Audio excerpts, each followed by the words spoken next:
Hello everyone, in this video I'll be explaining about the on delay timer. The other name for on delay timer is timer on delay instruction.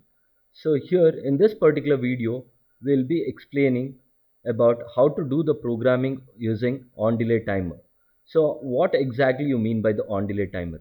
So you can able to see this is a standard instruction set which has been used in Allen Bradley programming PLC, that is T on. So it is timer on delay. So you have the timer.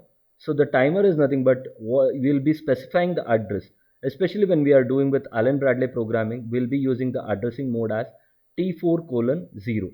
T4 stands for the standard addressing file of that particular uh, timer.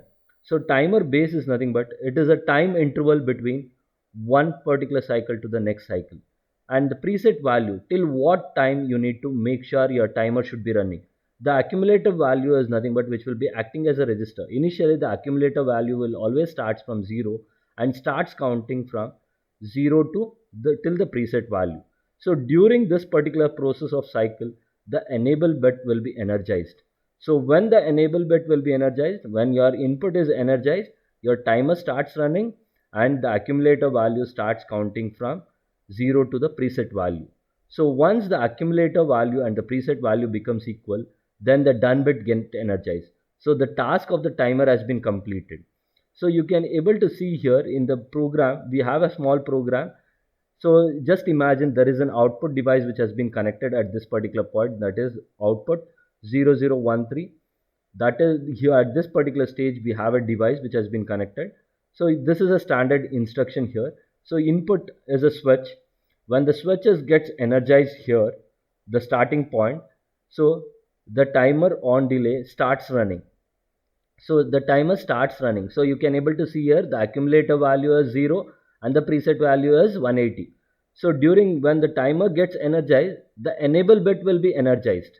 So when it is timer, it is showing that the timer is running. So during the timer running, the accumulator value starts counting from 0 to 180 with a time base of 1. So you can initialize here based on your particular application, you can change your time base. So once the accumulator value and the preset value becomes equal, then the enable bit will get de-energized and the done bit gets energized.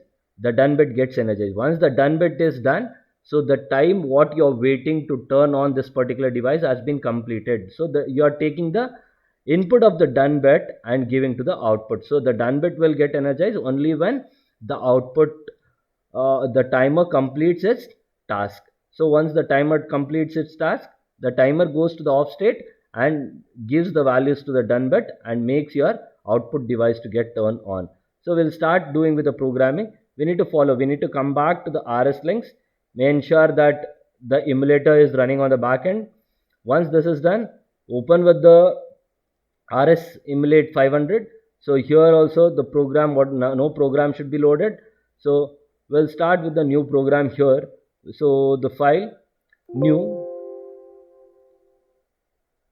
we'll start with the new program.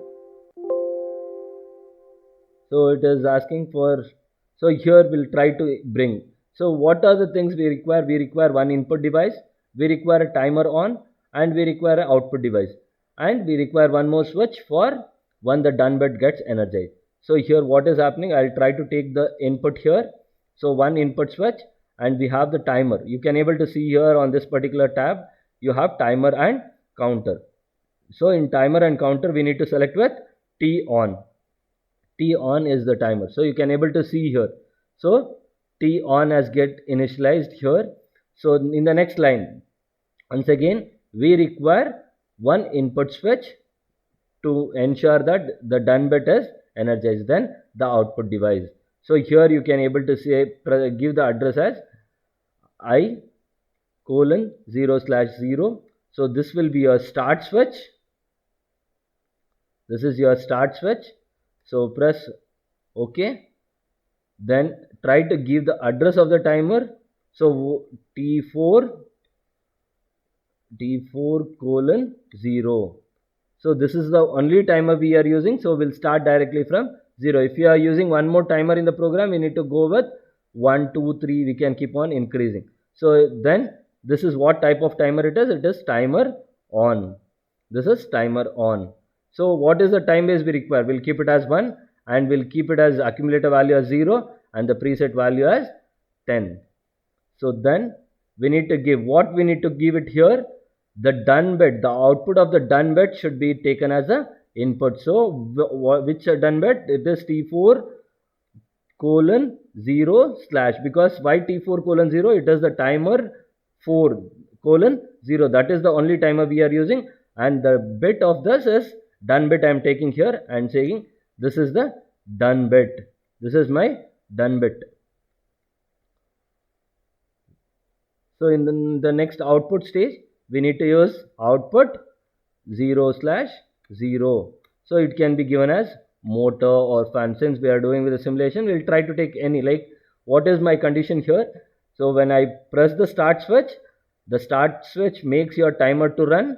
The timer runs from 0 to 10 with a time base of 1. So after 10 seconds, the motor will turn on. That is my logic, like I need to turn on the motor after 10 seconds. So my program is complete now. Now I'll try to save the program as, you can give any name. I am taking here as T on 1. So T on 1 I'm taking here. I'm just saving the program. So once this is done, my program is saved. I need to download my program. So download my program, it will ask you to download. It will repeat the same procedure what you did for the previous program. Then go online. So I don't have any errors in this particular program. So my program is running properly and the program is loaded to the emulator. You can able to see T on 1 is my program name. It has been loaded to the emulator. Now I'll try to run my program. So when I'm running my program, so the ladder has got energized. So I'll start with the start switch. So everybody can observe here in the accumulator starts counting from 0. As soon as I press the start switch, you can see the accumulator. So accumulator is running. So 1, 2 with respect to the time base of 1, 2, 3, 4, 5, 6, 7, 8, 9 and 10. Once the 10 accumulator value reaches the preset value, so automatically the done bit gets energized, and the done bit is energized here and the motor is in the on state. So you can able to do once again. If you can able to do once again, you can check here. So you can toggle bit here. You can start the switch. So you can see as soon as you toggle the switch, the enable bit is other parameters are in the off state. So once the accumulator value reaches the preset value, the done bit gets energized. So once the done bit is energized, this bit gets energized and makes the output device to get running. So this is all about the timer. If you have any doubts, you can drop me a message on the comment box.